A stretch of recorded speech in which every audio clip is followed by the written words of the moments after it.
हनुमान जी जब राम जी से पहली बार मिले तो हनुमान जी पहली बार क्या बन के गए थे जानते हो? पंडित जी बन के गए थे। विप्र रूप, ब्राह्मण का रूप बन के गए। कहां?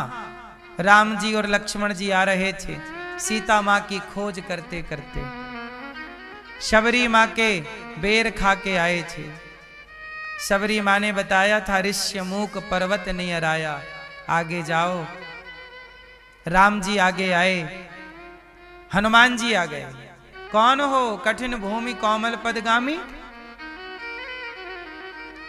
कठिन भूमि है, पद आपके कोमल है, क्यों जंगल में विचरण कर रहे हो? कौन हो आप? राम जी ने परिचय दिया हनुमान जी को। हनुमान जी पूछ रहे कौन हो आप? ये पहली भेंट है हनुमान जी की राम जी से, और पहली भेंट में ही हनुमान जी राम जी की परीक्षा लेने चले गए। देखें कौन आए। कौशलेश दशरथ के जाए, हम पितु वचन मान बन आए। हम कौशल्यानंदन दशरथ पुत्र राम हैं, ये हमारे भैया लक्ष्मण हैं, और यहाँ हरि निश्चर वैदेही, यहाँ एक राक्षस ने हमारी प्राण प्रिय पत्नी का हरण कर लिया है, हम उसी को खोज कर रहे हैं। हनुमान जी समझ गए ये तो मेरे राम प्रभु हैं। चरणों में गिर पड़े हनुमान जी। राम जी ने हनुमान जी को उठाया नहीं, पड़े रहो पांव में। क्यों? क्योंकि हनुमान जी का रूप कपटी रूप है। कौन सा रूप है? कपट का रूप है ना। है कुछ और बने कुछ हैं। फिर क्या हुआ? हनुमान जी ने देखा कि प्रभु तो छू भी नहीं रहे। तब हनुमान जी अपने बंदर के रूप में आए, अपने वास्तविक में रूप में आए, और जैसे ही वास्तविक रूप में आए राम जी ने उठा करके हनुमान जी को हृदय से लगा दिया। आओ, तुम जैसे हो वैसे ही आओ, यहां कपट ना चलेगा कि मुख में राम राम बगल में छुरी, अंदर कुछ बाहर कुछ, ऐसा बिल्कुल व्यवहार ना चलेगा। ऐसा व्यवहार यदि आपका, इसलिए तो कहते हैं कि आज का इंसान बाहर कुछ है भीतर कुछ है, इसलिए तो भगवान देखते हैं कि भीतर कपट भरा हुआ, छल भरा हुआ है। आज का व्यक्ति ईमानदार कहाँ है? छल कपट करता है। भाई हो के भाई से झूठ बोल देता है, भाई हो के भाई की संपत्ति खा जाता है। इससे बड़ी बेईमानी क्या? जो आदमी अपने भाई के साथ बेईमानी कर सकता है वो आदमी कितना ईमानदार होगा। जो अपने भाई का तनिक सा हिस्सा खा गया हो वो व्यक्ति कितना ईमानदार होगा। इस धरती में सबसे बड़ा पापी वो है जो भाई का हिस्सा खा जाए। सबसे बड़ा पापी वो है जो भाई का अधिकार खा जाए। उससे बड़ा पापी इस धरती में कोई नहीं है। उससे बड़ा नीच और पतित कोई नहीं है जो भाई के साथ गद्दारी करे, भाई का हिस्सा खा जाए। ईमानदार रहो साहब। आजकल लोग तनिक तनिक पैसे के लिए बेईमान हो जाते हैं। पैसा भी क्या चीज बना रखी है विधाता ने। सारी दुनिया पागल है। प्रभु तेरी माया तेरा खेल कैसा, जमाने को पागल बना दे ये पैसा।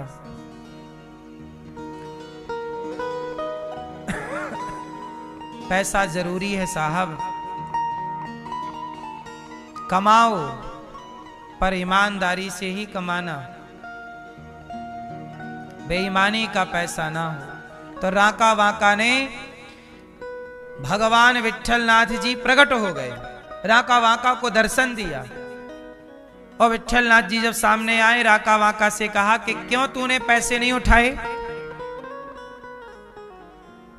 तो राका वाका बोले प्रभु पैसे कहां थे? बोले वो रास्ते में सोना नहीं पड़ा था। राका बोली प्रभु सोना कहां था? माटी थी, माटी। हम सोना क्यों उठाएं? किसी का गिरा होगा हम क्यों, अरे भगवान बोले किसी का नहीं, मैंने तुझे दिया, ले भगवान ने इतना सोना लिया, विठलनाथ जी को दे, ले ओ विठलनाथ जी ने राका वाका को, ये लो तुम पैसा लो और सेवा करो समाज की, साधु सेवा करो। राका वाका बोले प्रभु ये पैसा आपका, आप संभालो, हम जंगल की लकड़ी बेच के अपना जितना भजन के बाद टाइम बचता है सेवा कर लेते हैं। ज्यादा पैसा आ गया और हमारी बुद्धि भी खराब हो गई और हम आपको भूल गए, तो ऐसा पैसा का क्या करेंगे जिस पैसे से पैसा देने वाले को ही भूल जाएं। देनहार तो आप ही हो,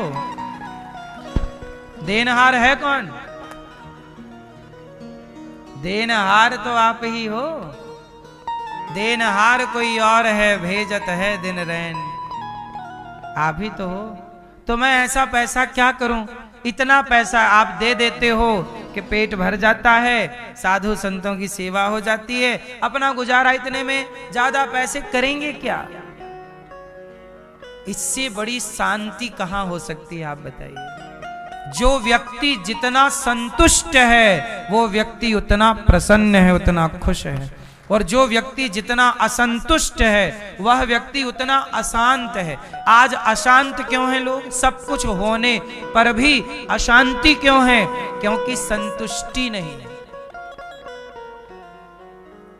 क्या नहीं है, जितना है जो प्राप्त है यदि उसे पर्याप्त मान लिया जाए तो आप जितना अमीर कौन होगा, लेकिन आपको जितना मिल जाए उतना भी आपको कम लगता है कि ये तो बहुत कम है।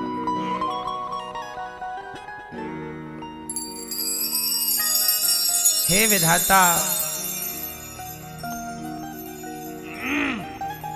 अपने चरणों में ही मन लगाए रखना प्रभु। हम कितना भी पैसा कमा लें, पैसा किस काम का है जरा मुझे बताओ।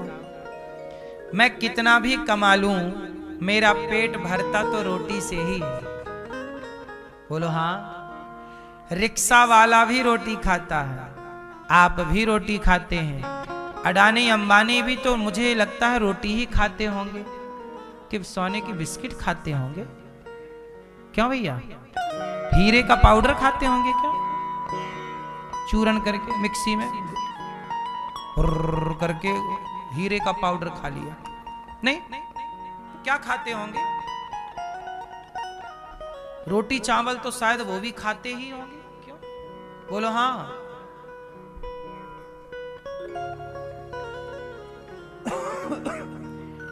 टाटा जी भैया कितने साल की उम्र में गए थे भगवान के घर, किसी को याद है, हम पूछ रहे हैं, हमें आइडिया नहीं।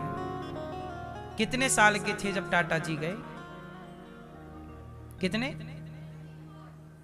20 90 94 80 80 90 साल के थे वो लगभग, आप ये मान लीजिए। सुनो, टाटा जी 90 साल जिए। अभी धर्मेंद्र जी गए, वो भी लगभग 89 90 है ना, 89 89 एक कम 90, तो वो भी लगभग 90 साल जिए। टाटा जी भी लगभग 90 साल रहे। और ये लोग ना बड़े अमीर लोग हैं। टाटा जी तो बहुत ही हाई क्वालिटी के व्यक्ति थे, इतने बड़े आदमी थे, लेकिन जिए तो वो भी 90 साल। हमारे गांव में खेती किसानी करने वाले लोग 90 साल के अभी हैं, और 90 साल से 93 साल के लोग भी हमारे यहाँ मिल जाएंगे, जो किसानी कर रहे हैं और खा क्या रहे हैं, आलू की साग रोटी। टाटा जी तो क्या ना खाए होंगे, टाटा जी क्या ना खाए होंगे, धर्मेंद्र जी कौन सी हेल्दी चीज ना खाए होंगे। तो कितना भी अच्छा खा लो मेरी माँ, कितनी भी दौलत कमा लो, रहना तो 90 और 100 के बीच में ही है। बोलो हाँ।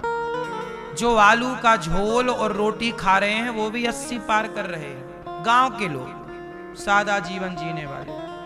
बात सही है कि गलत है?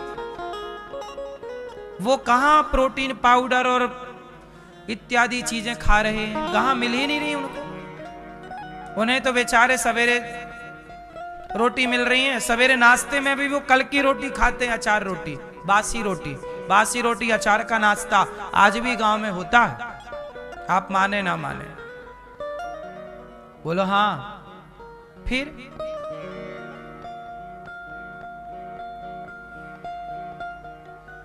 हम आपको केवल इतनी सी बात कह रहे हैं, पैसे के पीछे भाग भाग के करोगे क्या?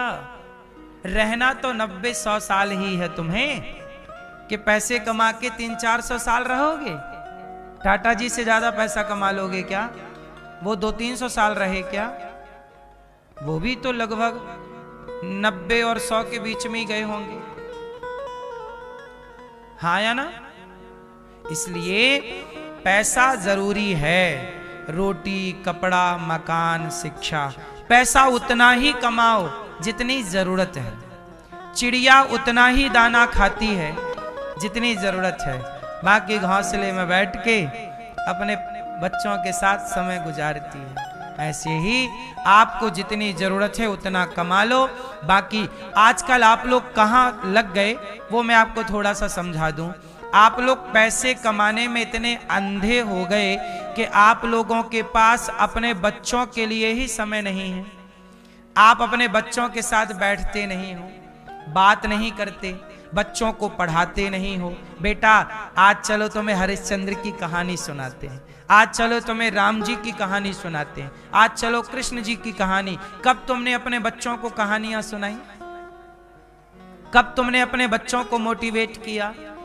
कब तुमने अपने बच्चों के साथ चलो आज तुम्हारे संग खेलेंगे? बच्चों के संग खेलो, बच्चों के संग बैठो, हंसो। अब बच्चों को माँ बाप मिलते नहीं तो बच्चे कहते हैं हमें मोबाइल दे दो। बच्चे मोबाइल इसलिए चाहते हैं क्योंकि वो चाहते हैं माता पिता, हमें पिता मिले, पिता के संग खेलना है, माँ मिले, माँ के संग खेलना। अब माँ और बाप दोनों कमा रहे हैं पैसा,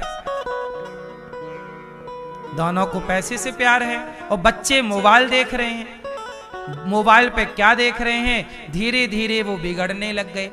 आपका बेटा गलत संगत में चला गया, आपको फुर्सत नहीं है उसे देखने के लिए, न टाइम दिया, कहां जा रहा है? अरे बच्चे का सबसे अच्छा दोस्त उसका पिता होता है, बेटी की सबसे अच्छी दोस्त उसकी माँ होती है। आप पिता तो बन गए, माँ तो बन गए, पर अपने बच्चों के एक अच्छे सलाहकार ना बन पाए, एक अच्छे दोस्त ना बन पाए। इसलिए आपके बच्चे बिगड़ गए, और बाद में आप दोष देते हैं कि बिगड़ गए उनके कारण, बिगड़ गए उनके कारण। किसी के कारण आपके बच्चे नहीं बिगड़ते, आपकी अपनी लापरवाही के कारण बच्चे बिगड़ते हैं। तुमने पैसे से इतनी मोहब्बत जो कर ली कि पैसे ने तुम्हें इतना अंधा बना दिया कि पैसे की दौड़ में इतना दौड़ते गए कि बच्चों को समय देना ही भूल गए। बोलो हाँ। पैसा कमाना जरूरी है मेरी माँ। अच्छा मैं आपको एक आइडिया देता हूं। अब आप कहते हो महाराज जी क्या करें? सुनो मैं आपको बताता हूं। आप लोग 8 घंटे काम करते हो, ठीक है? अब आप लोग 6 घंटे काम करो, 2 घंटा पैसे ना कमाओ, 2 घंटा पूरा टाइम बच्चों को दो। मां भी 2 घंटे कम काम करे, 2 घंटा बच्चों को दो। 2 और 2 4 घंटे यदि रोज के माँ बाप के पूरे पूरे बच्चों को मिलेंगे तो एक अच्छे बच्चे का निर्माण होगा, एक संस्कारी संतान तैयार होगी। समय देना पड़ता है। कुम्हार समय ना दे तो घड़ा ना बनेगा। कुम्हार समय ना दे तो घड़ा बनेगा? बोलो मेरी मां। कुम्हार है माता पिता। कुम्हार क्या करता है? घड़ा बनाता है, घड़े के अंदर हाथ लगा लेता है और ऊपर से पीटता है। बोलो हाँ। जरूरत है पीटने की घड़े को। वो पीटने के बाद क्या करता है, धूप में रखता है, तपाता है। तपाने के बाद जब देख लिया कि तप गया, सूख गया, फिर वही कुम्हार उस घड़े को आग के हवाले कर देता है। जलाने के लिए कि पकाने के लिए? बोलो, जलाने के लिए कि पकाने के लिए? हाँ, आप लोग कहते हो मेरे बेटे को तनिक भी कष्ट ना हो, आप कहते हो मेरी बेटी को कष्ट ना हो। आप अपने बेटे का भला नहीं चाहती हो मेरी मां। जो ये सोचते हैं कि मेरी बेटी मेरे बेटे को कष्ट ना हो, वो भला नहीं चाहते। कुम्हार भला, अच्छा ये बताओ, कुम्हार घड़े का भला चाहता है कि नहीं? आग में क्यों डालता? घड़ा तो तैयार है, आग में ना डालो ना, ऐसे ही बेच दो बाजार में। लो घड़ा, कच्चा घड़ा खरीदेगा कोई? पानी ठहरेगा नहीं। कुम्हार बहुत प्यार करता है अपने घड़ों से, बोलो हाँ, लेकिन उसे आग में डालता है। बिना तपाए वो घड़ा मजबूत कैसे होगा? तो आपके ये बच्चे घड़े हैं, 15 साल के हो गए, 20 साल के हो गए, मतलब आधे तो पक गए। धूप पकाती, आधा घड़ा धूप पकाती है और आधा घड़ा आग पकाती है, बोलो हाँ। घड़े में धूप भी लगनी जरूरी है और आग लगनी भी। तो 15 साल का हो गया, कुछ पक गया है, अब कुछ इसे गहरी आग चाहिए, गहरा परिश्रम चाहिए। अब इसके जीवन में संघर्ष है, चुनौतियां हैं। इसके लिए माँ बाप की तैयारी क्या है? आप काम कर रहे हैं, पैसा पैसा पैसा, बच्चे को टाइम कौन देगा? 2 घंटा कम काम कर लो, 2 घंटे कम पैसे कमा लो, तुम्हारा बेटा तैयार हो जाएगा तो कमा कमा के तुम्हें ही देगा। संस्कार दोगे ना तो सब कुछ तुम्हें देगा, संस्कार नहीं दोगे तो तुम्हें पानी भी नहीं देगा एक गिलास, फिर रोगे कि पानी भी नहीं देता। तुमने टाइम कहां दिया है उसे? वो पानी की उम्मीद करते हो उससे? तुमने पकाया ही कहां है उसे? कच्चा छोड़ दिया तो कच्चे घड़े में पानी भरोगे बह जाएगा। तुमने पकाया ही तो नहीं अपने बच्चे को, कच्चा छोड़ दिया तो तुम्हारे ही काम नहीं आ रहा। कच्चा घड़ा कुम्हार के ही काम नहीं आता, औरों के काम क्या आएगा? तुम्हारा बच्चा कच्चा रह गया, तुम्हें गिलासवर पानी नहीं देता, सीधे मुंह तुमसे बात नहीं करता। किसकी गलती है? हर गलती बच्चे की नहीं है, कुछ गलतियां हमारी और आपकी भी है, समाज की भी है, माता पिता की भी है। हम अपनी अपनी गलतियां सुधार कर लें, हमारा समाज सुधर जाएगा। माँ बाप अपनी जिम्मेदारियां निभाएं, बोलो हाँ। पैसे के पीछे क्यों इतना? 10-10 घंटे काम कर रहे हैं, ओवर टाइम काम कर रहे हैं, कब बच्चे छोटे से बड़े हो गए आपको पता ही नहीं लगा।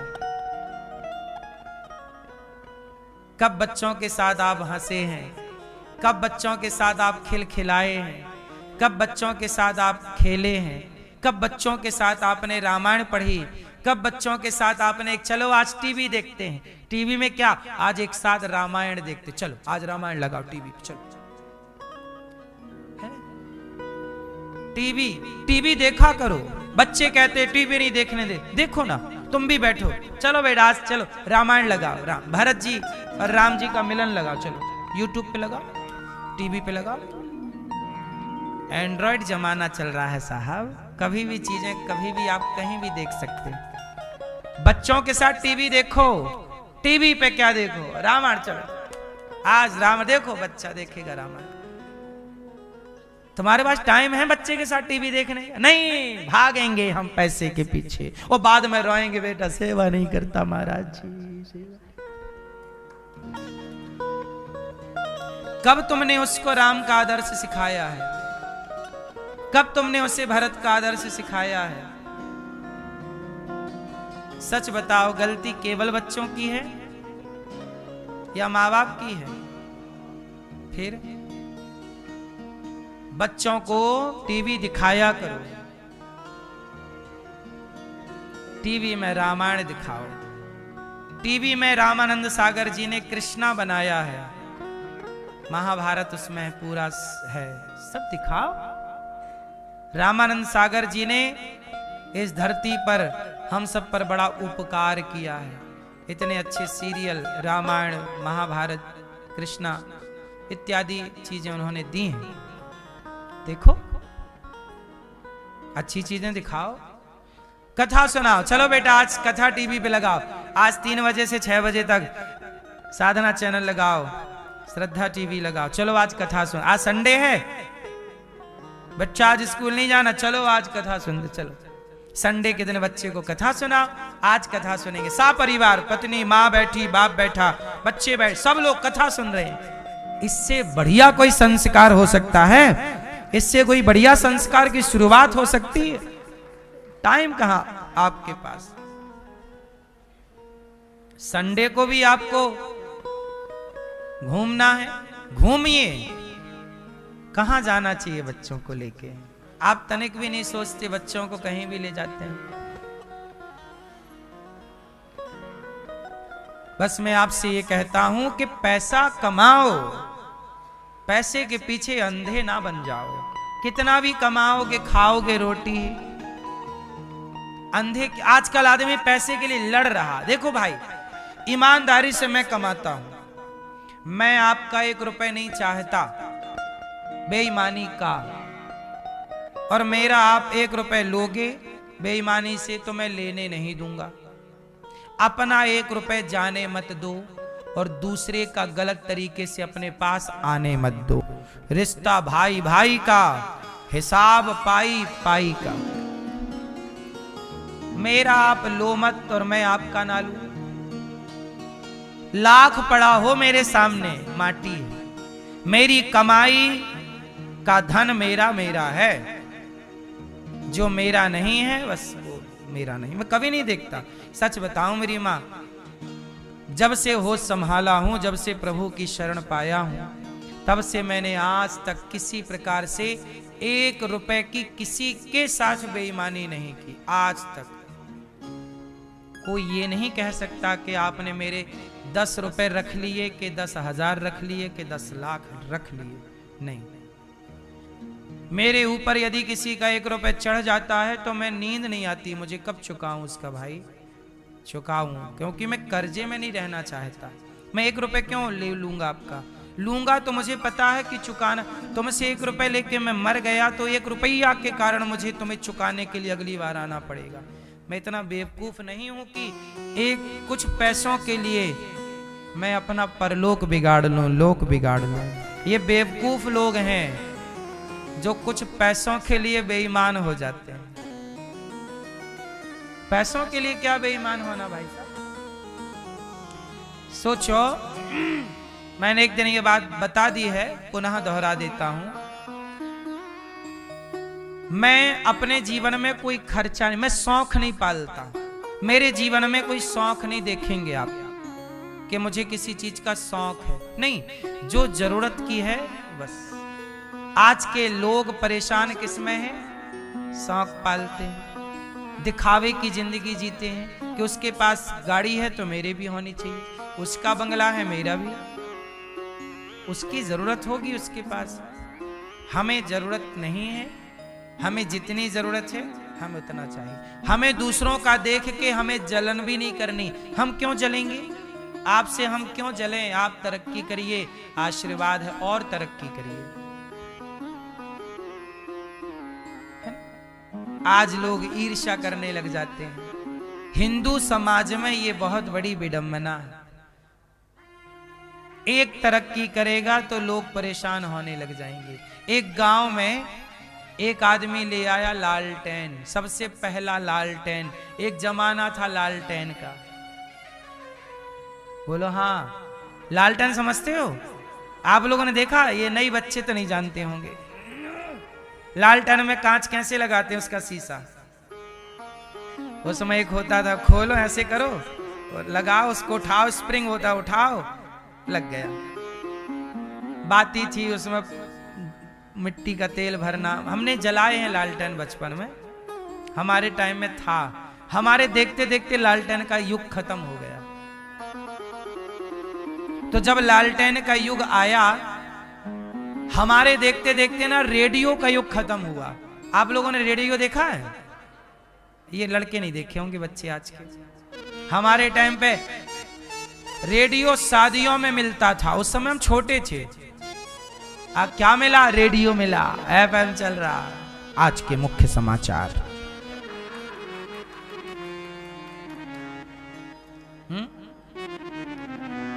क्या मिला? साइकिल मिली।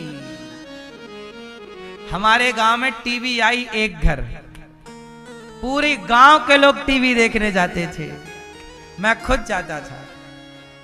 मैं खुद रात को घर में जब सब सो जाएं, देखूं कि हाँ सो गए, तो अपने बिस्तर में 2 तकिया रखूं और तकिया को उड़ा दूं कंबल, और मैं चुपके से निकल के बाउंड्री कूद करके जाऊं दूसरे के घर। रात के 9:30 बजे पिक्चर आती थी दूरदर्शन में, पुराने जमाने में, शनिवार रविवार, है ना। चित्रहार वगैरह तो ठीक था, हम लोग जाते, छोटे छोटे थे, दूसरे के घर जा 9:30 बजे उसका घर बजा रहे हैं, खोलो। जिसके घर में टीवी थी वो परेशान, 9:30 बजे दरवाजा खटखटा रहे हैं, साकल बजा रहे हैं, और जाके वहां टीवी देखने गए, वहीं सो गए। सवेरे 5 बजे उसने जगाया, सो गए। फिर आके फिर वो तकिया हटाए, सो गए। घर वालों को लगा कि बढ़िया सोया। तो ऐसे चोरी से हम लोग दूसरे के घर टीवी देखने जाते थे। ये युग भी था हम लोगों के टाइम। आप लोगों के पास तो घर पर टीवी थी, हमारे यहाँ टीवी नहीं थी। हमारे घर में टीवी नहीं थी। हमारे यहाँ 2009 में पहली बार हम लोग टीवी लाए। 2009, आज 2025 है। 2009 में हम लोग सबसे पहले टीवी लाए अपने घर। तो टीवियां का युग था, रेडियो का युग था। तो हम आपको केवल ये बता रहे थे कि पहले लोग छोटी छोटी चीजों में खुश थे। क्या थे? छोटी चीजों में खुश थे। रेडियो बहुत खुशी देता था, टीवी बहुत सुख देती थी कि चलो टीवी है जी, टीवी है। तो ये किस प्रसंग पे हमने बात उठाई थी, याद है आपको?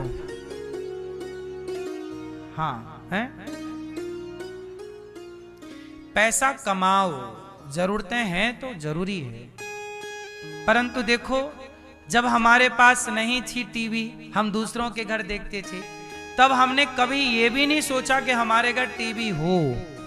जलन नहीं थी कि उसके घर है हमारे घर नहीं, अरे उसके घर है मतलब हमारे ही घर है तो हमारे गांव में। चल कोई सीरियल नाटक छूटता, महाभारत आता था उस टाइम, रामायण आती थी और हमारे गांव में लाइट नहीं होती थी, हम लोग दूसरे गांव जाते थे टीवी देखने। एक बार हमें याद है महाभारत देखने हम लोग पिताजी के साथ दूसरे गांव गए थे कि वहां लाइट थी, हमारे गांव की लाइट कट गई थी, तो वहां गए थे महाभारत देखने।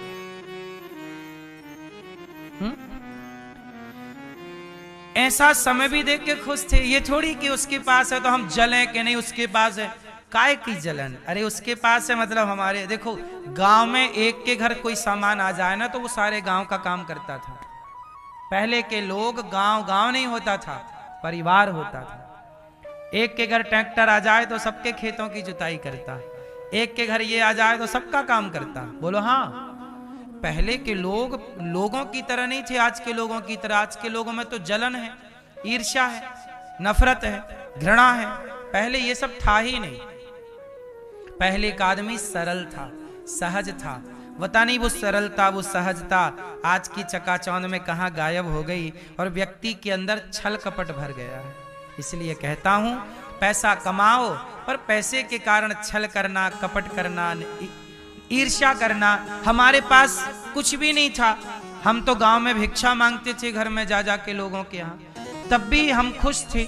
आज भी हमें कभी शिकायत नहीं थी भगवान से कि प्रभु तुमने ये नहीं दिया, कुछ शिकायत कभी नहीं। ना आज कोई शिकायत है ना कभी कोई शिकायत। जीवन में जो मिला है, सुख मिला दुख मिला, सबको अपना कर्मों का फल समझते हैं कि भाई ये हमने किया होगा तो हमें दुख मिला है। मैं छत से गिर गया था, 2 महीने बिस्तर पे रहा, बिस्तर से उठा नहीं, बिस्तर पे ही मलमूत्र करना पड़ता था। कोल्हू टूट गया था मेरा, मैं बैसाखी लेके चलता था, तब भी मैं किसी से बोला नहीं कि भाई मेरे साथ ऐसा क्यों हुआ। मेरा कोई गुनाह रहा होगा, कोई कर्म दंड रहे होंगे, कोई पाप रहा होगा जो मुझे भोगना था, तो मैंने सहर्ष स्वीकार किया अपने पापों को कि भाई मैं भी तो इंसान ही हूं, मैं भी तो पाप कर सकता हूं धरती पे आकर। तो मैंने कोई पाप किए होंगे तो मुझे ये कष्ट उठाना पड़ा। कोल्हू टूट गया, बिस्तर पे महीनों पड़ा रहा, मैं बैसाखी लेके चलता रहा कुछ टाइम तक। डॉक्टर ने बोला कि ये हड्डी टूट गई है, जुड़ने में टाइम लगेगा, आप चलोगे पर थोड़ा लंगड़ा के चलोगे सारी जिंदगी के लिए बोला डॉक्टर ने। लेकिन देखो अब आपके सामने रहता हूं, बिल्कुल लंगड़ा के चलने की जरूरत नहीं पड़ती, जैसा था भगवान ने वैसा ही फिर कर दिया। सब्र रखिए, भगवान पे भरोसा रखिए, और वो लंगड़ापन भी देते तो भी मैं शिकायत ना करता, मैं लंगड़ा के चलता, क्या दिक्कत थी। लोग लंगड़ा ही तो कहते, कोई बात नहीं, मुझे कोई दिक्कत नहीं। प्रभु तू लंगड़ा बना दे तो मैं लंगड़ा बन जाऊं, सीधा बना दे सीधा बन जाऊं, तू अंधा बना दे मैं अंधा। मैं कभी शिकायत नहीं करता कि प्रभु तूने ये क्यों दे, जो दिया है बहुत, तेरी देनगी में कोई शिकायत नहीं, तेरी देनगी में कोई शिकायत नहीं। कोई शिकायत कभी नहीं की हमने भगवान से, कि भगवान ने कभी, हमने कभी अपने पिता को भी शिकायत करते नहीं देखी भगवान से, ना तो हमारी माँ ने कभी शिकायत की भगवान से। शिकायत क्या होती है साहब, बस गुजारा जानते हैं कि जैसा समय है उसे गुजार। हम लोग वो दिन भी देखे हैं, बारिश होती थी तो हमारे घर में पानी टपकता था। खप्पर वाला घर था, घर अपना नहीं था, दूसरों के घर में, हम लोग मंदिर में पुजारी थे। वो घर ऐसा था कि नीचे तो मिट्टी से लिपा था, गोबर से लिपती थी मैया हमारी।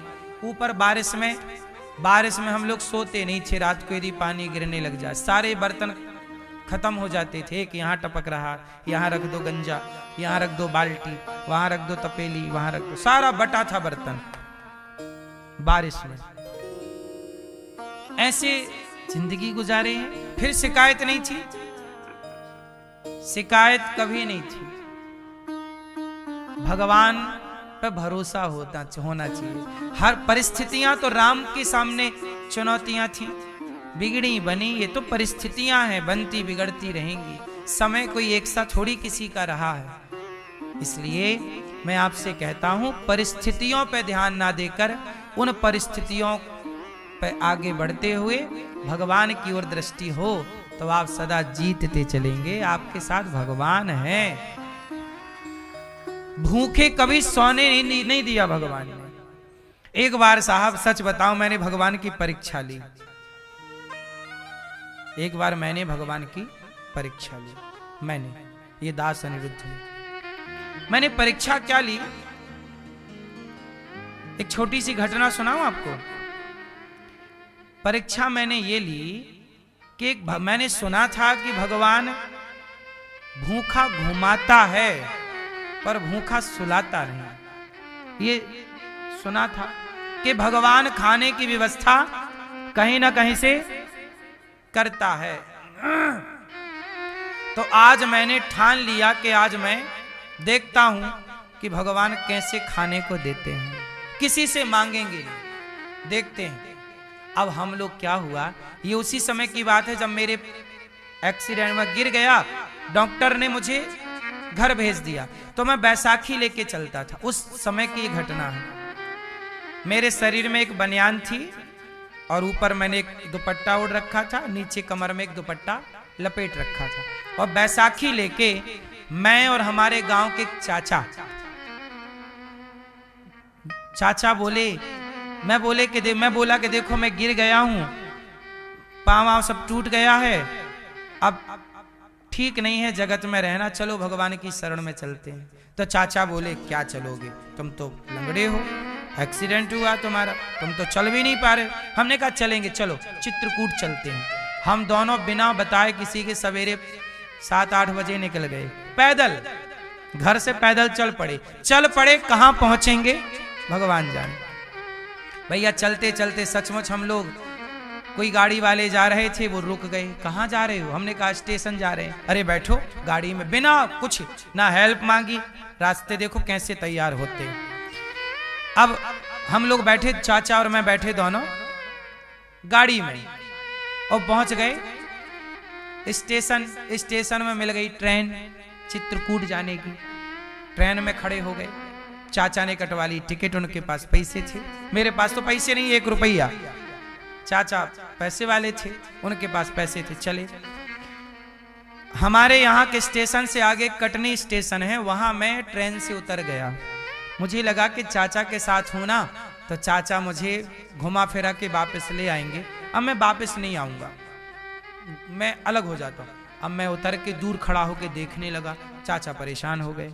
मुझे लगा कि भाई हमारे घर वाले, गांव वाले चाचा पे कलंक लगाएंगे कि लड़का लेके पता नहीं क्या किया, कहाँ गया। तो मैं चाचा पे कलंक न लगे, मैं फिर मिल गया चाचा को। चाचा डांटे, कहाँ चला गया था। अच्छा वो चाचा हमारे गांव के चाचा थे। चलो अब फिर ट्रेन में बैठे हो, ट्रेन फिर चल पड़ी, और ट्रेन चली, चित्रकूट पहुंची। चित्रकूट स्टेशन में उतर के मैं पानी पिया। उस समय लगभग शाम के बज रहे होंगे 4 के लगभग। पानी चित्रकूट में ही पिए हम, सुबह के निकले, कहीं ना कुछ खाए ना पानी पी। चित्रकूट में वहीं स्टेशन में पानी पिए, और चित्रकूट पहुंच के कामतानाथ जी की परिक्रमा लगाई। और अभी तक हम, भूख कड़ाके की लग रही थी, पर हमने किसी से कहा नहीं। आज तो संकल्प था कि ये देंगे, कैसे देते हैं देखते हैं कि कैसे ये देते हैं, कैसे इनकी देनगी है, इनकी देनगी कैसी, ये भी तो देखना चाहिए। तो हम लोग चले, एक आश्रम में पहुंचे, रात के लगभग 9 बज रहे थे। तो वहां एक प्रोग्राम चल रहा था रात का, कोई भजन कीर्तन का आश्रमों में चलते रहते हैं। तो हम लोग प्रोग्राम में बैठे, और जब प्रोग्राम से उठ गए, अच्छा जब हम लोग पहुंचे ना, उस समय पंगत हो चुकी थी। पंगत मतलब साधुओं के यहाँ भोजन को पंगत बोलते। पंगत हो गई, पंगत के बाद किसी को कुछ नहीं मिलेगा, ये संतों का नियम है, आश्रमों का नियम होता है। पंगत हो गई, तुम टाइम से आओ तो खाओ, लेट हो गए तो फिर कुछ नहीं मिलेगा, क्योंकि साधु है, कोई तुम्हें दिन भर थोड़ी बना के खवाता रहेगा। साधुओं के आश्रम में साधु ही बनाते खिलाते हैं। हम आश्रम में, साधु के आश्रम में पहुंचे, और वहां पे भैया सब पंगत हो चुकी थी, और हम लोग सोने के लिए वहीं पे पंखा था खुला, गर्मी का टाइम था, तो खुले पे मैं अपना दुपट्टा जो ओढ़ा था वो बिछा लिया, जो लपेटा था वो ओढ़ लिया, और हम चाचा और हम दोनों आज सवेरे से कुछ भी नहीं खाए, एक पानी पिए हैं चित्रकूट में जरा सा बस, और लेट गए हम। और सोचिए जब हम लेट गए तब हम चाचा की तरफ देखे, चाचा बोले अन्नू भूख लगी है। अब भूख तो बहुत तेज लगी थी, कुछ भी नहीं खाए, पर बोले चलो सोते हैं। लेट गए साहब सोने, तभी देखो ये भगवान तो भगवान है। अजगर करे न चाकरी, पंछी करे न काम, दास मलूका कह गए सबके दाता। एक साधु जी आ गए, जब हम लोग बिस्तर पर, मतलब बिस्तर नहीं था, ऐसे जमीन थी, लेट गए तो साधु आए। साधु जी, क्यों बालक, बहुत प्रसादी पाई ब्यारू की? हमने कहा महाराज नहीं की। अच्छा भैया, उन्होंने इतनी साग बुलवाई और पत्तल में पूड़ी बुलवाई। रात को जब हम लोग लेट गए तब उनके मुंह से आवाज आई कि भूख लगी, कुछ खाओगे?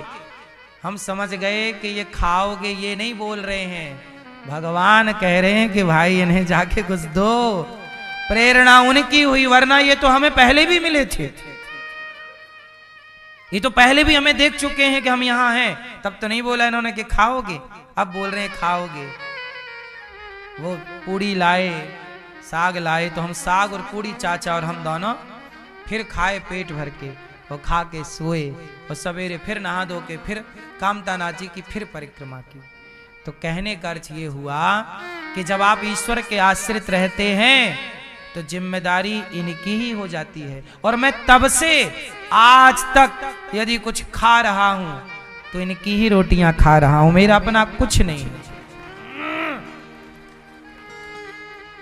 यही खिला पिला रहे हैं, यही जिला रहे हैं, यही सांसें दे रहे हैं। ये आज हमसे सांसें छीन लें तो हम इनसे छुड़ा के थोड़ी ले आएंगे कि लौटाओ। क्यों? चलना तो हमें सारी जिंदगी इन्हीं की मर्जी से है, जगन्नाथ जी की मर्जी से। तो जब इन्हीं की मर्जी से सब चलना है और हो रहा तो हम अपनी मर्जी चलाएं क्यों? हम तो न्यूट्रल हैं, हम तो कुछ कहते ही नहीं। जो ये कहते हैं, जो ये चाहते हैं वो हम करते हैं। हम तो इनके पीछे की पुतली हैं। जैसे नचाएंगे सबही नचावत राम गुसाई, जैसे नचाएंगे वैसे वैसे हम तो नाचने वाले हैं, नचाने वाले कोई और हैं। बस ये आत्मसमर्पण तब का मेरा आज तक है। तब से मैं समझ गया कि प्रभु आप सबका ख्याल रखते हो, आपके राज्य में कोई भूखा नहीं सो सकता। मैं इस बात का गवाह हूं कि दिन भर भूखा रह सकता है कोई, लेकिन कोई भूखा सो नहीं सकता। भगवान कहीं से कहीं ना कहीं व्यवस्था 24 घंटे में एक बार तुम्हें ईश्वर देंगे ही देंगे। बोलो हाँ। ये मैं इस बात का गवाह हूं। और मैं परीक्षा ही लेके चला था, देखेंगे, और दिया इन्होंने तब से। इसलिए कहता हूं आप लोग भी भगवान पे यूं ही भरोसा मत देखो। भगवान पे तो वैसे यूं ही भरोसा कर लेना चाहिए। फिर भी यदि मेरी बातों पे, शास्त्रों पे, गुरुजनों पे, साधु संतों पे कोई डाउट्स हैं तो कोई बात नहीं, आप भी पहले ईश्वर पे भरोसा करिए। आप भी परीक्षा ले लो, तुम्हारे परीक्षण में खरा उतरे कन्हैया तो ठीक है, हम तेरे। और नहीं खरा उतरे तो कोई बात नहीं, आपके रास्ते अलग, भगवान के रास्ते अलग, क्या दिक्कत है। पहले इस्तेमाल करो फिर विश्वास करो।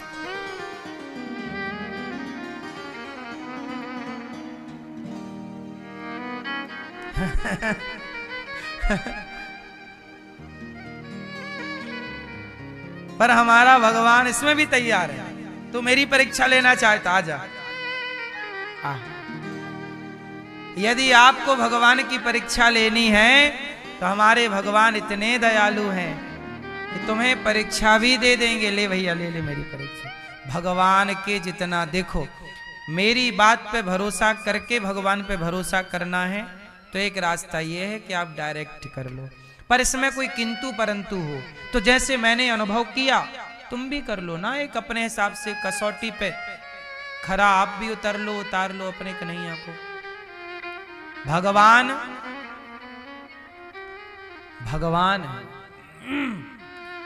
मैं एक बात क्या बताऊं, कई बार हुआ कि भगवान, मुझे ऐसा लगा क्या, अभी भी लग रहा, मैं कभी ये नहीं समझता कि भगवान मेरे पास नहीं है। सदा यही समझता हूं कि भगवान मेरे साथ है। तू अकेला नाही प्यारे राम तेरे। मैं क्यों कहूं वो कौन सी क्षण, कौन सी घड़ी, कौन सा क्षण है जहां भगवान मेरे साथ ना हो और जहां भगवान आपके साथ ना हो। देखो भगवान 24 घंटे सबके साथ रहते हैं। कोई समझ लेता है, कोई समझ नहीं पाता। भगवान, हम आपको ये सब बता रहे हैं, ये भी भगवान देख रहे हैं और सुन रहे हैं कि ये क्या बता रहा। आप सुन रहे हैं, कैसे सुन रहे हैं, ये भी भगवान देख रहे हैं और समझ रहे हैं। आपकी कोई भी सांस, कोई भी हरकत, यहां तक कि आपका दिल धड़क रहा है, ये भी ईश्वर उसकी आवाज सुन रहे हैं। आपके भीतर क्या गतिविधि चल रही है अभी, वो भी भगवान समझ रहे हैं। बाहर का तो छोड़ ही दो, आप क्या सोच रहे हैं अभी वर्तमान में, ये भी भगवान देख रहे हैं।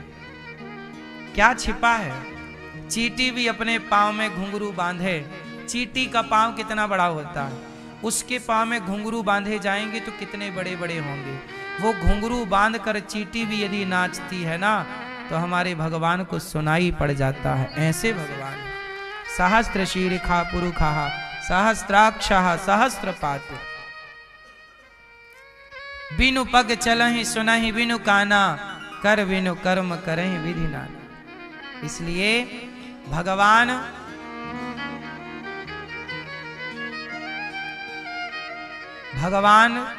समर्पण का सब्जेक्ट है, आत्मसमर्पण। मैं अब कुछ नहीं, शून्य हूं, मैं ईश्वर के हवाले हूं, बस इतना पर्याप्त है। आप उनके हवाले हो जाइए, आत्मसमर्पण कर दीजिए। राजा परीक्षित जी ने, मैं बात शुरू किया था कलयुग से, यहां कलयुग नहीं है जहां जुआ है, शराब है, पराई औरत का, बेईमानी से कमाया धन, बेईमानी से ना कमाओ जितना मिल रहा है। फिर राका वाका को विठल नाथ जी ने धन देना चाहा, उन्होंने लिया नहीं। एक तरफ भक्त को भगवान दे रहे हैं, वो ले नहीं रहा, और आपको दे नहीं रहे हैं और आप मांग रहे हैं गला फाड़ फाड़ के, हे भगवान ये दे दो, हे भगवान ये दे दो। मांगे से मरना भला, मत मांगो कोई भीख, बिन मांगे मोती मिले, यह सतगुरु की सीख। भगवान तो भगवान है। इसलिए अब मेरा विश्वास कभी डगमग नहीं डोल सकता। कुछ लोगों का विश्वास आज है कल नहीं, आज है कल नहीं, डगमग डगमग। इसलिए कहते हैं तुम भी परीक्षा ले लो और विश्वास को मजबूत कर लो। मंत्र जाप मम दृढ़ विश्वास। यदि विश्वास नहीं है तो आपकी भक्ति सार्थक नहीं होगी। इसलिए विश्वास है। हम आपको क्या बताएं, मैं हनुमान जी नहीं हूं वरना छाती फाड़ के बता देता आपको। विश्वास कभी डगमगाता नहीं है हम लोगों का। कितनी भी मुसीबत आती है, कितना भी संकट आता है, भरोसे भगवान के रहते हैं। क्यों भरोसा? कितनी बड़ी बड़ी मुसीबत हम लोगों पे देखिए आप लोग, कितनी बड़ी बड़ी कंट्रोवर्सी हो जाती है, बड़ी बड़ी मीडिया कितना हमारे ऊपर क्या क्या आरोप लगाती है और क्या क्या मनमाना चलाती रहती है, लेकिन उनके व्यवहार का एक भी प्रतिशत प्रभाव जीवन पे नहीं पड़ता। क्यों नहीं पड़ता? क्योंकि समझते हैं कि ये सब भगवान की लीला है। यदि सम्मान मिला है तो अपमान भी मिलेगा, ये याद रखिएगा। आप लोग सम्मान पाके फिर अपमान को अपना दुश्मन समझने लगते हैं। नहीं, 100 लोग यदि आपका सम्मान कर रहे हैं तो 10 लोग आपका अपमान करेंगे। 100 लोग आपकी स्तुति कर रहे हैं तो 10 लोग आपको गालियां देंगे। 100 लोग आप पे यदि पुष्प बरसा रहे हैं तो कुछ लोग आप पे जूता बरसाने का भी प्रयास करेंगे। ये प्रकृति का नियम है और ये बैलेंस है। माता सीता, भगवान राम, सबने राम को अच्छा कहा पर धोबी ने राम को बुरा कहा। एक व्यक्ति ने कहा कि राम थोड़ी हूं कि जो सीता को रख लूं रावण के यहां से रह के आई। बात तो यहीं से शुरू हुई थी। तो भगवान भी सबको खुश नहीं रख पाए, सीता माता भी सबको प्रसन्न नहीं रख पाई, तो मैं और आप नहीं रख सकते। इसलिए इस बात को समझ लेना है कि सम्मान मिलेगा तो अपमान भी मिलेगा। सम्मान आपने स्वीकार किया तो अपमान मिलेगा तो कौन स्वीकार करेगा? इसलिए हम लोग सम्मान पाकर प्रसन्न नहीं होते, अपमान पाकर दुखी नहीं होते, क्योंकि ये दोनों ही ईश्वर का विधान है। ये दोनों ही ईश्वर का बैलेंस है। बोलो हाँ। हाँ, तेरे फूलों से भी प्यार, तेरे कांटों से भी प्यार, तू जो भी देना चाहे दे दे मेरे सरकार, तू जो भी देना चाहे दे दे मेरे सरकार तेरे फूलों से भी प्यार। प्यार भगवान से हो और भगवान की जो देनगी है, क्या है? जो भी देनगी है स्वीकार करो। समुद्र मंथन हुआ, पहले क्या निकला? पहले क्या निकला? पहले जहर निकला, बाद में क्या निकला? अमृत। अमृत तक पहुंचना है तो जहर से गुजरना ही पड़ेगा। बिना जहर से गुजरे अमृत की प्राप्ति हुई क्या? आपको होगी क्या? आप चाहते हैं कि बिना चुनौती, बिना संघर्ष के अमृत मिल जाए? नहीं, अपमान से गुजरना पड़ेगा, हार से गुजरना पड़ेगा। हर बार जीत ना होगी। भगवान श्री कृष्ण 17 बार जीत गए जरासंध से। बोलो हाँ। 18वीं बार मैदान छोड़ के भाग गए। बोलो हाँ कि ना? जीत जाने वाले कन्हैया क्यों हार गए? क्योंकि इस बार जरासंध पंडित जी लोगों को बंदी बना दिया अपने राज्य में और बोला कि बताओ अब मैं जीतूंगा कि हारूंगा। पंडित जी बोले कि बोल दूंगा कि हारूंगा तो मार डालेगा, तो डरन के मारे बोल दिए आप जीत जाओ। तो बोले जेल में रहो, मैं जीत गया तो आकर के पांव पूजूंगा तुम्हारे और इनाम दूंगा, और हार गया तो सीधा गर्दन काटूंगा। अब सारे ब्राह्मण डर गए। जरासंध बड़ा पहलवान राजा। जरासंध कौन है? कंस के ससुर। समझ रहे हैं? अस्ति प्राप्ति के पिता। कंस की 2 पत्नियां थी, अस्ति और इनके पिता। दामाद बड़ा ताकतवर था, भगवान ने मार डाला। तो जरासंध बोले मेरे दामाद को मार दिया, मैं मारूंगा कृष्ण को। तो कृष्ण से लड़ने जाएं, भगवान हरा दे, फिर मुंह लटका के आ जाए, फिर सेना तैयार करे, दम बांधे, फिर जाए, भगवान फिर हरा दे, फिर आ जाए।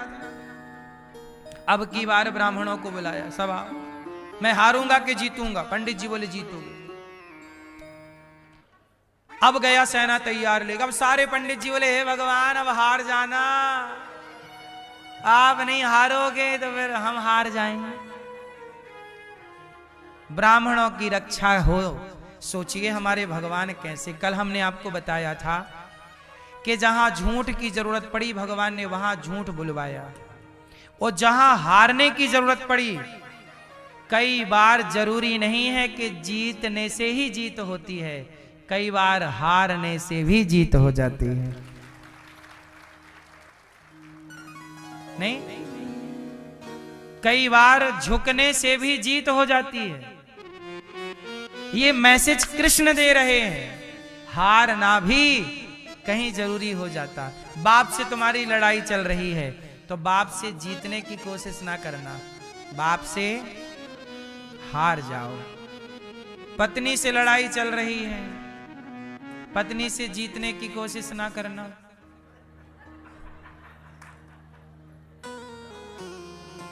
हैं? तो आप हार जाया करो ना, सीधा हार मान लो, सॉरी शक्तिमान, सीधे ही बोल दो। जीत वैसे भी ना पाओगे। कौन जीता है कि तुम जीतोगे? काहे तुम्हारी शादी होगी भैया? हो जाएगी तो जीतना मत। किससे? घर वाली से हार जाना है? वैसे भी पुरुषों को स्त्री ही हराती है। बोलो हाँ।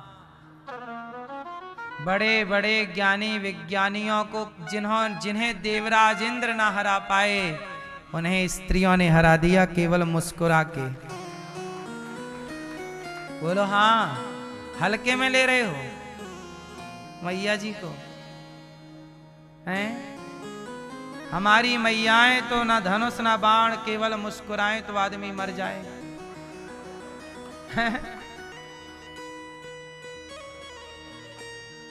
नहीं, सूप न खाई राम जी के सामने मुस्कुराती हुई। वो तो राम जी थे कि नहीं मरे उस पे। कोई और होता तो सूप न खावे मर जाता। बोलो हाँ। और आज गली गली कितनी सूप न खाए, हंस हंस के मारे डाल रही हैं। लड़के पढ़ ही नहीं पा रहे हैं।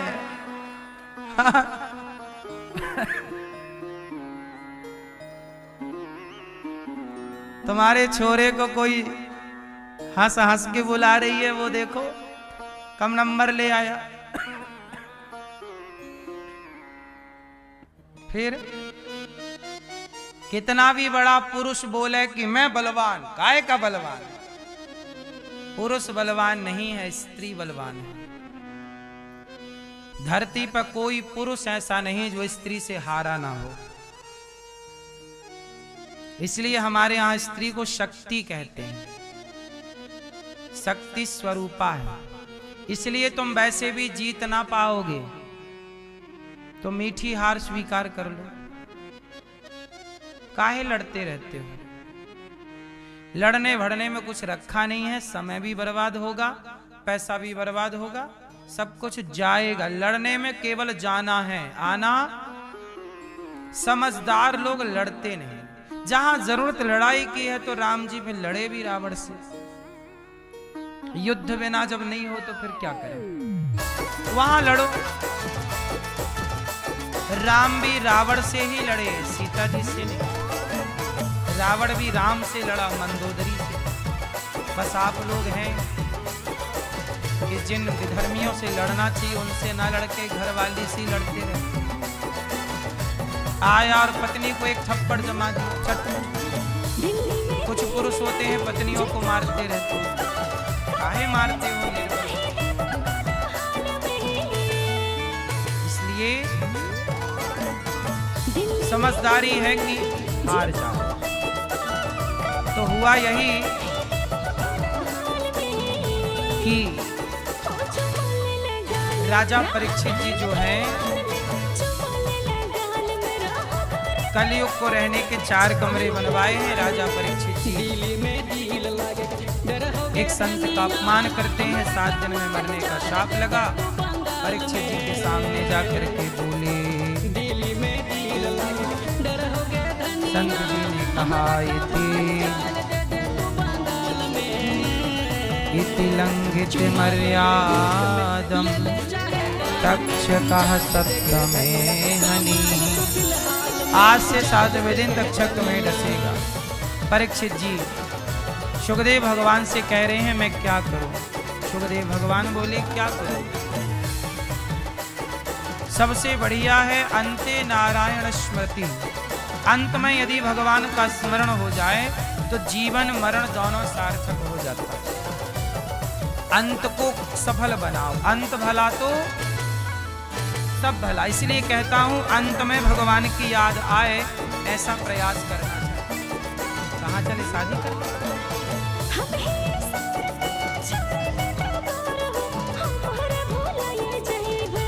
अंत में किसका भला किसका स्मरण? अंत में भगवान सृष्टि का क्रम सुखदेव भगवान ने सुनाया है। हाय हाय नास जीवन में संतुष्टि हो, तरवाह किम न जीवंती भस्त्रः किम न सुसंतुतः न खादंती न मेहंती किम ग्राम पशु परे। जीवन तो सबके पास, कुत्तों के पास भी जीव। देखो जी कौन रहा है? आप भी जी रहे हैं, कुत्ते भी जी रहे हैं, सुअर भी जी रहे। अरे जीवन सबको मिला है, पर जीवन जिसने समाज की सेवा में भगवत चिंतन में लगाया उन्हीं का जीवन सार्थक है। वरना जीवन मिला तो सबको। हवा ही यदि तुम्हारी नाक से निकल रही है तो हवा तो लोहार की धोकनी से भी निकल रही है। सांस तो उसके पास भी है। भस्रा किम न सुसंतुतः न खादंती न मेहंती। खाना पीना तो किम ग्राम पशुओं परे, गांव के पशु पक्षी कुत्ता बिल्ली भी सब खा पी रहे हैं। खाना, सोना और बच्चे पैदा करना, ये तीन काम सब करते हैं। खाते सब हैं, हर जीव खाता है। सोते सब हैं, कुत्ता बिल्ली सब सोते हैं। बच्चे पैदा सब करते हैं। सुअर के भी 12-12 बच्चे थोक में पैदा होते हैं। बच्चे सबके यहाँ होते हैं, लेकिन मानव शरीर आपको मिला है। इस शरीर से आप समाज की सेवा कर सकते हैं, भगवान का ध्यान कर सकते हैं, सत्संग कर सकते हैं। क्या कुत्ता कथा सुन सकता है?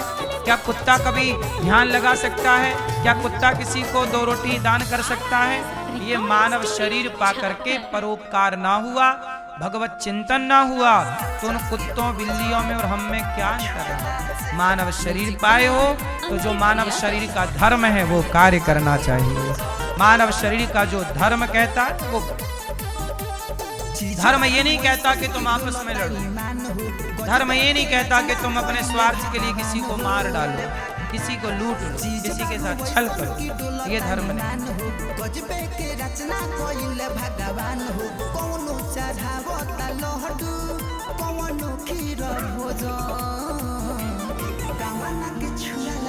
भगवान श्रीमन्नारायण सुखदेव भगवान ने स्तुति की भगवान की। नमः परस्मै पुरुषाय भूयसे सदुद्भवस्थान निरोध लीलया ग्रहीत शक्ति तृतयाय देहिना मंत्र भवायानुपलक्ष्य वर्त्मने। हे परम पुरुष परमात्मा, जो सदुद्भव स्थान निरोध लीला, जो सृष्टि उत्पन्न पालन संहार करने वाले हैं, ऐसे भगवान को हम नमः परस्मै पुरुषाय भूयसे बारंबार नमन करते हैं। जो भगवान परमात्मा पर ब्रह्म सृष्टि उत्पन्न पालन संहार करने की सामर्थ्य रखते हैं। भगवान श्रीमन्नारायण की नाभि से कमल उत्पन्न होता, कमल में ब्रह्मा जी प्रकट हुए और ब्रह्मा जी ने ये पूरे प्रपंच का निर्माण किया। ब्रह्मा जी सृष्टि उत्पन्न करते हैं, विष्णु जी पालन, शिव संहार, इस तरह ये क्रम चला। ब्रह्मा जी के शरीर से तमाम ऋषि मुनियों का प्राकट्य हुआ और बाद में ब्रह्मा जी से वाराह भगवान का प्राकट्य हुआ। हिरण्याक्ष को मार के वाराह भगवान ने पृथ्वी की स्थापना की। मनु शत्रुपा ने पृथ्वी को प्रारंभ किया, सृष्टि को प्रारंभ किया। मनु शत्रुपा की 5 संतानें हुई, 3 बेटियां 2 बेटे। 3 बेटियां आकुति, देवहूति, प्रसूति, 2 बेटे प्रियव्रत, उत्तानपाद। इनसे ये पूरा सृष्टि का क्रम चला। हम मनु की संतान होने से हमें मनुष्य कहा गया। मनु जी की 3 बेटियां, आकुति का विवाह रुचि प्रजापति के यहाँ, देवहूति का विवाह करदम जी के साथ। करदम जी की पत्नी माता देवहूति। करदम जी विवाह नहीं करना चाहते थे, जंगल में थे। ब्रह्मा जी आए, पुत्र क्या चाहते हो प्रभु? भगवान से प्रेम हो, यही चाहता। भगवान प्रकट हो गए। भगवान ने आज्ञा दी, करदम जी आप विवाह कर लो।